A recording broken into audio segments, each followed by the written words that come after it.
रल्ली, मुझे सर्दी लग रही है।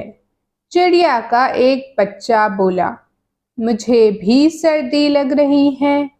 चिड़िया का दूसरा बच्चा बोला, मुझे बहुत सर्दी लग रही है। तीसरा बच्चा बोला।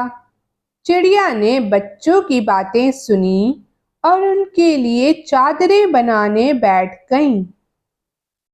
पहले उसने बराबर के चौकोर टुकड़े काटे, लाल, नीले और पीले चौकोर टुकड़े।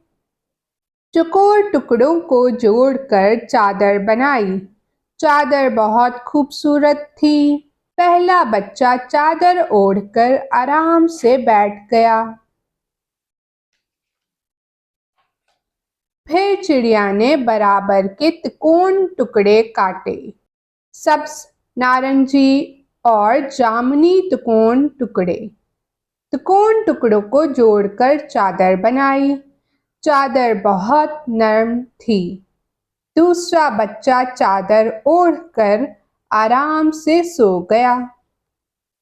आखिर में चिड़िया ने बराबर के गोल टुकड़े काटे, गुलाबी, फिरोजी और सफेद गोल टुकड़े। गोल टुकड़ों को जोड़कर चादर बनाई।